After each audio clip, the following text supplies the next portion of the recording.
Okay, let's start with current positions, yesterday's trades, and the watch list for today.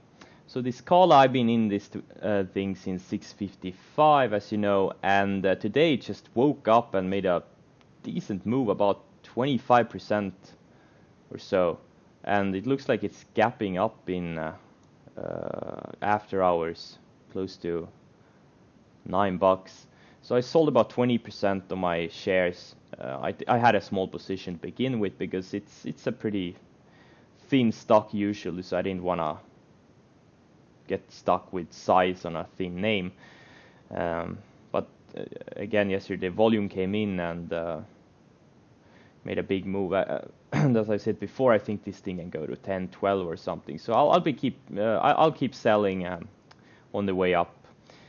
I say chart. I've been talking about this potential breakout for a while now. I added another small 1,000 shares. That's the $16 area when I saw volume coming in, and it had a range expansion.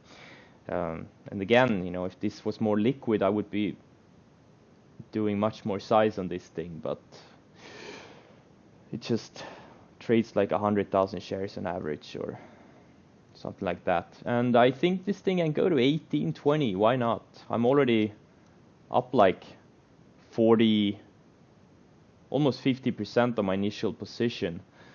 So, and it's a very fast growing name, so this thing can really go. It could be like Asia last year. It just made an enormous move. Recent IPO with enormous earnings. APRI, bought it in the high 250s. I saw some volume coming in. This has been on my watch list for a while now. And then it ripped, and I decided to, I didn't sell anything on this rip. I saw all these names go crazy, this Naked and the PULM, and they were all up like 50% plus, and I thought this thing could go to 320, 350 or something, but then it started like fading. I decided to add a little bit of shares on support, but support didn't help, so it crapped out, and after being up a couple of grand on it, I was down a couple of grand on it, so I sold some on pops, and I still have about less than half of my size overnight, because if you look at a 60-minute chart, it kind of bounced off this support. So I'm gonna use a very tight stop on the rest of the shares. I'm gonna use this low 250s. Either it goes or it doesn't, because I still think it could go. It's putting in higher lows. It's a nice little flag. It's just like PULM looked like a couple of weeks ago down here. Higher lows and a range break. Now, I'm not saying this APRI will do something like PULM did, but I would be happy with a 350 push.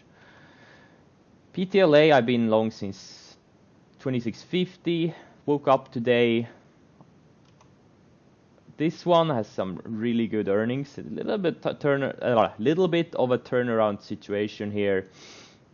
It's been a bit beaten down. They've been losing money for the past multiple years, and yesterday after hours the earnings were pretty good. The guidance was just very, very good. So let's look at it. So as you can see, they've been losing money for, as you can see here, for many, many years, and now they had their first profitable quarter in I don't know how many years, and the revenue guidance is just crazy good. For next quarter, they expect the revenue come in at 22 to 23 million. And if you look at the last year's Q1, the revenue was 11.2 million. So 22 to 23 million, that's 100% revenue growth year over year. So I don't know what the EPS will be, but my guess is it's probably going to be more than 10 cents. Way more than 10 cents, maybe even 15. I don't know. So this thing can get going. This thing can really, really get going. Why can't it go back to $5-6 or something? So I bought the tiny amount of shares, 370 after hours. And we'll see, I may add today, maybe I'll double, triple that position. But the problem is, it's another thin stock. So even if it trades a lot of shares, like, I don't know, 5 million shares or something like that today, it can very easily go back to be trading only a couple of 100,000 shares in a few days. So it's kind of hard to buy any size of this thing. But, I'm willing to hold this thing for a big move. My risk is going to be like, I don't know, 350 area, probably 350 area, because this is the range here. It shouldn't lose this 350 area. So my risk is really like 20 cents to potentially make $1, $2, $3, who knows, this thing can go. GGB saw some strength in steel names, most notably US Steel, and there was another, this is a Latin American steel stock, and there was another Latin American steel stock having a strong day yesterday. So I bought some at the opening range highs, but closed kind of weak, so I sized down a little bit. There was really no volume either, so not really excited about this one. I'm probably going to use this 4 or 3.99 as my stop. Twilio, this one is annoying. So I got stopped out yesterday. Then I got back in, as you know, later in the day. And I got stopped out of the gate on that position because, as you know, my stop was here 29.62, 29.63 range. And where did the stock trade? 29.62. I had a stop order at 29.63, so it was probably my order pushing it down from 63 to 62 cents, and then it was straight up from there. But I did get back in when the stock went green on a day, and it tried to retake this 50-day, and then it just got sold off the rest of the day and started gapping down in after hours. So I'm probably gonna use this same area as my stop again. This thing should have gone. I've given it so many chances. I'm just getting tired of it. CNX, I was very close getting stopped out, maybe like less than 10 cents from getting stopped out, but then it faded back late day a little bit, and now it has a little bit of range here at 1505 area, so I'll probably double or triple my position if this thing breaks this 1505 area. FNMA, so Mnuchin passed the Senate vote for Secretary of Treasury, and I think FNMA could pop on that because Mnuchin is very good for FNMA shareholders. EMES just going sideways. Again, my stop is here, high 1680s. Let's look at the short watch list for today. TNX had a big bottom bounce here and up over 100% from the lows.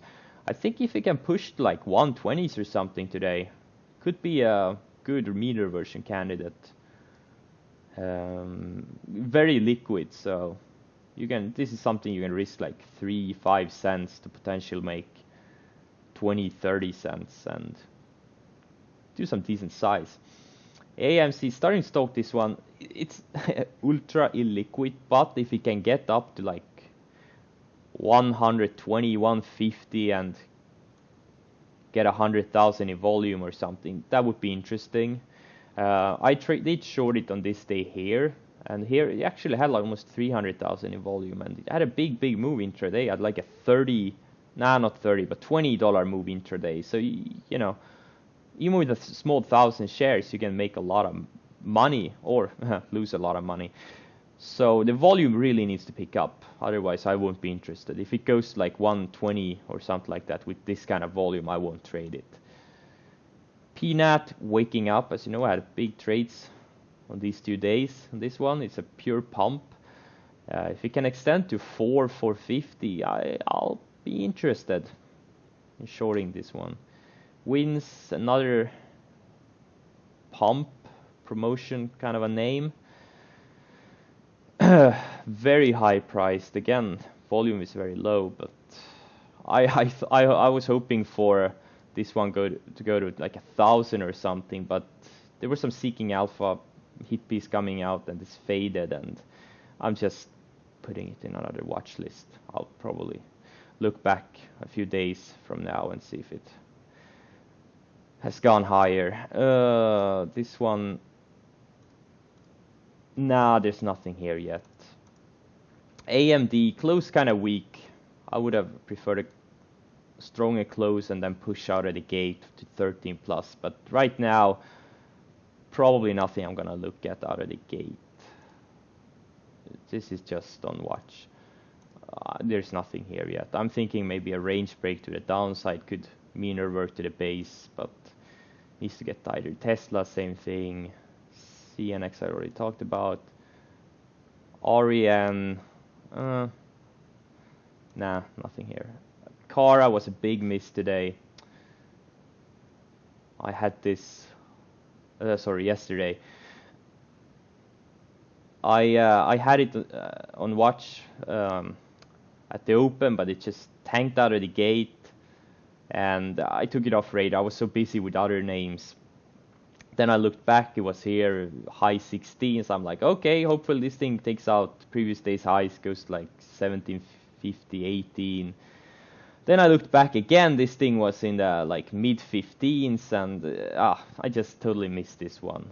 There was opportunity on the short side, but I wasn't focused at all on it. Long watch list, again, it's very long. This thing had some decent earnings. I may buy it if it takes out yesterday's highs. I haven't decided yet. This thing, good earnings. It can go higher. Orex, again, just watching this one. I'm happy it didn't break out today. It's just, hopefully it can go sideways another couple of days. But this 365 range break is of interest. So I'm just looking at these for potential breakouts on volume. This one has super earnings. They had some crazy good guidance. I'm hoping this thing can go sideways for at least another couple of days and then potentially buy it.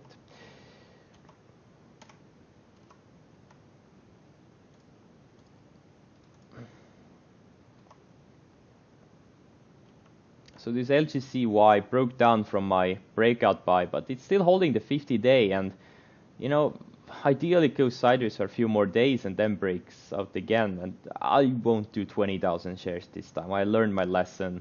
I'll do 10,000 shares the most. I mean, this trades like 150, 200,000 shares on average. So, or actually no, it doesn't. It trades like 400,000 shares on average. But yeah, it's just so thin.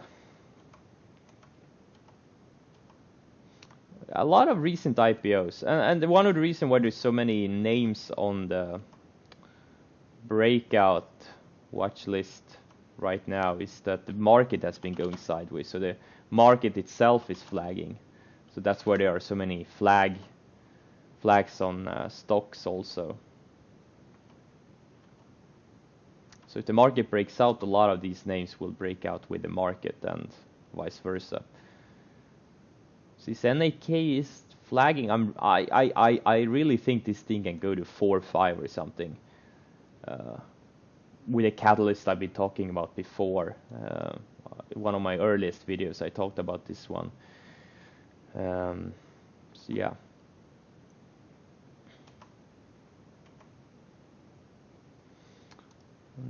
Okay, so today was another day of crap. Microcap stocks going nuts. So this naked woke up out of the gate. I just went straight up. So there's 2 trades in it. Some kind of a weak open. I would be interested in it on the long side, and if it can like gap up and push and go to like 455 or whatever, I'll be looking for a setup on the short side if there will be shares available at my brokers. PNTC, another one. It's gapping down, or it was gapping down in after hours because it's dually listed. again, I think the same scenario. If it opens weak, I'll be willing to test it on the long side. Otherwise, on the short side if it goes nuts. PULM, now this was just no shares to short. You know, I was looking at it real time. You know, I was, you know, when it cracked out of this range here midday, I was like, yeah, I would have shorted it if I had shares, but I was just looking at it and was frustrated. I didn't have any shares, and if I would have had shares, I would probably holding most of them overnight, because this thing is probably gonna fade back to sub 4 or something. But today, you know, if there are shares available short, a push to mid-high 5s would be awesome to get an entry. Nugget, I talked about this one. I bought the opening range highs, got out, stopped out at the opening range lows, and that was that. No follow through. Pixelworks, I talked about this one. AUPH setting up nicely on 60-minute chart and on the daily. Could very easily have another leg up, especially with all these small biotechs and yeah, these small names running. FNMA, I've been long this thing for a while now. So yesterday, Mnuchin passed the Senate vote for Secretary of Treasury, and Mnuchin is very good for Fannie Mae and Freddie Mac and all of those things. Maybe it pops today. If it doesn't, well, I'm just using this 406 area as my stop. Dries, I did trade it yesterday when it went red. Actually, before it went red, I only did half size. I only did tiny 10,000 shares. I was just distracted with other stuff, so I missed the ad on it, but it went red and just absolutely tanked. It went red, and there was just, I was hoping for a little bit more pops to add to full size, but I covered about half on the way down, and then I just covered the other half here. I wasn't paying attention, so it popped like 30 cents or something like that. I'm like, okay, I don't want this thing to go green with me short, so I was up nearly 5 figures on it. I ended up making about 5,600 on it. So Kala, I realized 1,400, another 6,500 unrealized. PTLA woke up. Again, this is not my real PNL, and this is just the previous day's closing price. So this is just a change in PNL yesterday, not my real PNL. Again, ICHR, really nice, woke up. I added to my position. PTLA went up. ETRM, I want to talk about this one. So I bought it. Let's see here. Here it is. Here is the open. Yeah, so I bought it on the washout at 759. I bought, I think I had 4,000 shares or something like that. I didn't get filled on all of my shares. So it instantly spiked like 60 cents. So I was up well over 2,000 on it. I didn't see it. So I looked back, the stock was here. I'm like, God damn it. So I just sold it on the next pop for break even. Ended up making $100 on it. And then shopped around for a couple of hours. Then it woke up and pushed green, and then it faded back. And well, just I wasn't looking at it at all, because I thought the edge was out of the gate on the washout, and it stopped me out. So let's see. Yeah, that's about it. Yeah, Nugget was my main loser, lost 2,400 on it. Twilio was well, I'm down on it. I took a bit of a loss on the position from yesterday. I had this ultra tight stop on it, so and then I added back, and yeah, I'm down on that a little bit, especially in after hours yesterday. It looks like it's gapping down like 20 cents or so in after hours. Okay, that's it.